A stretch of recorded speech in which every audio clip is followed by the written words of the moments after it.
मोहतरम सामीन, अस्सलामु अलैकुम वरहमतुल्लाहि वबरकातुहू। इस बार हम आपके लिए पेश कर रहे हैं क़िससुल अंबिया।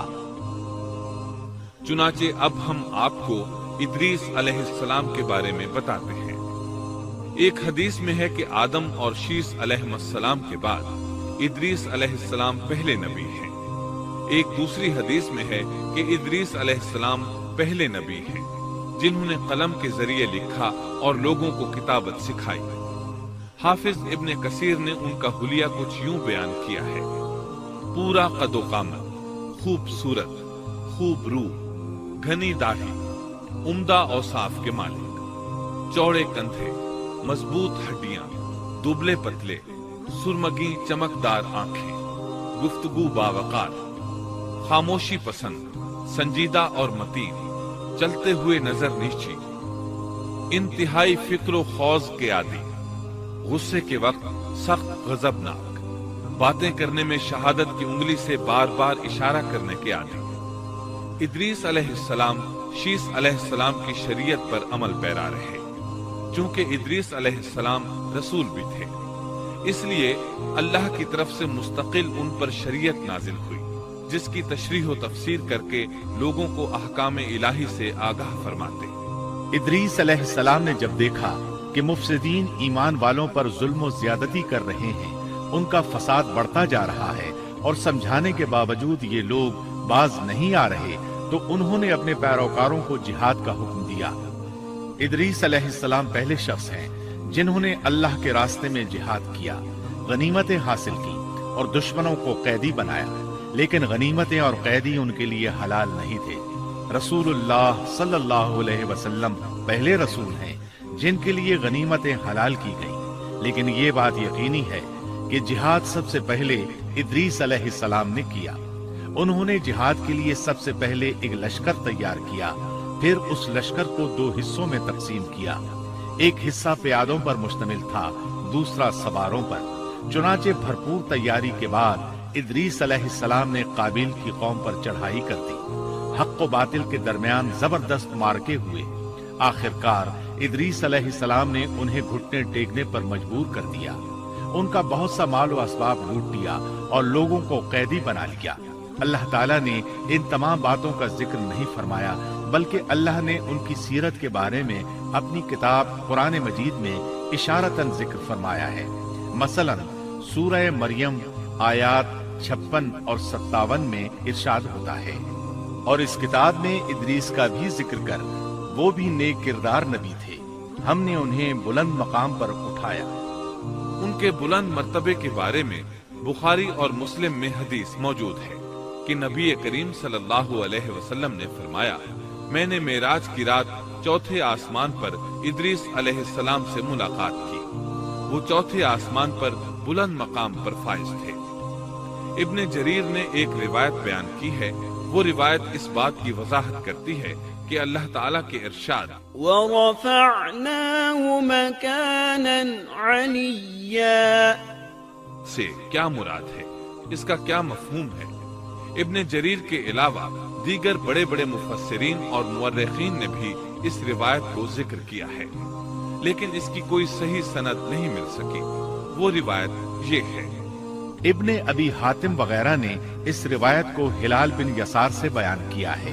वो कहते हैं, मेरी मौजूदगी में इब्ने अब्बास रज़ी अल्लाहु अन्हुमा ने काब रहमतुल्लाह अलैहि से पूछा, काब, इदरीस अलैहिस्सलाम के मुताल्लिक अल्लाह ताला के इस कौल वरफ़अनाहु मकानन अलिय्या, हमने उन्हें बुलंद मकाम पर उठा लिया, का क्या मतलब है?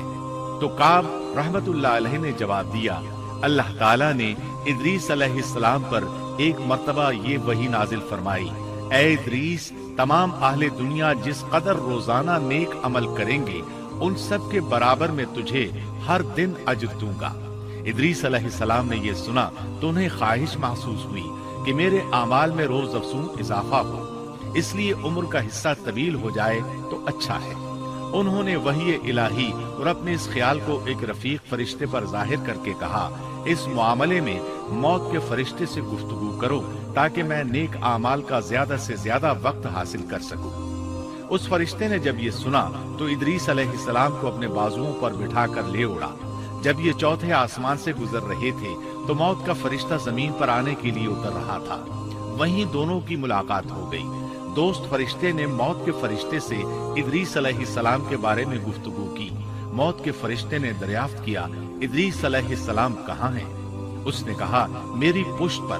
موت کا فرشتہ کہنے لگا مجھے اللہ کی طرف سے یہ حکم ملا ہے کہ چوتھے آسمان پر ادریس علیہ السلام کی روح قبض کروں، اس لیے میں سخت حیرت میں تھا کہ یہ کیسے ممکن ہے۔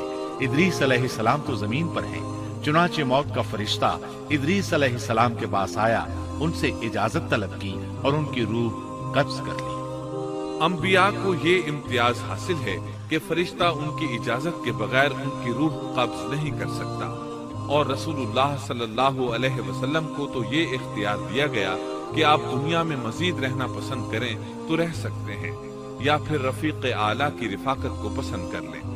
آپ نے رفیق اعلیٰ کی رفاقت کو پسند فرمایا۔ اس طرح ادریس علیہ السلام کی روح چوتھے آسمان پر قبض کی گئی۔ انہیں بھی عیسیٰ علیہ السلام کی طرح آسمان پر اٹھایا گیا۔ فرق یہ ہے کہ عیسیٰ علیہ السلام کی روح قبض نہیں کی گئی۔ یہ واقعہ نقل کر کے کعب رحمت اللہ علیہ فرماتے ہیں کہ اللہ تعالیٰ کے ارشاد وَرَفَعْنَاهُ مَكَانًا عَلِيًّا کی تفسیر یہی ہے، لیکن درست بات یہ ہے کہ یہ اسرائیلی روایت ہے۔ ادریس علیہ السلام کی وفات ہو گئی تو لوگ فساد میں اور بڑھ گئے، ان میں شر پھیل گیا، تاہم وہ توحید پر قائم رہے۔ بت پرستی کا ان میں کوئی شعور نہیں تھا۔ لوگ آدم علیہ السلام کی وفات کے 1000 سال بعد تک توحید پر قائم رہے۔ ان میں فسق و فجور ضرور تھا لیکن شرک نہیں تھا۔ اللہ تعالیٰ کے اس ارشاد كان الناس أمة واحدة دراصل لوگ ایک ہی امت تھے کا یہی مطلب ہے۔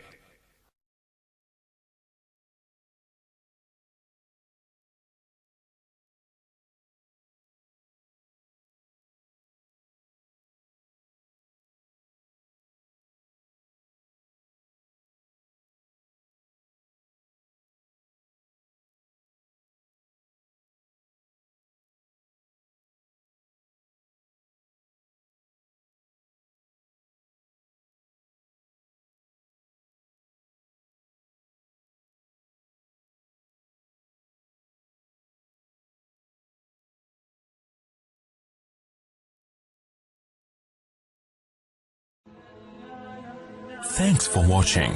Don't forget to like, comment, share and subscribe to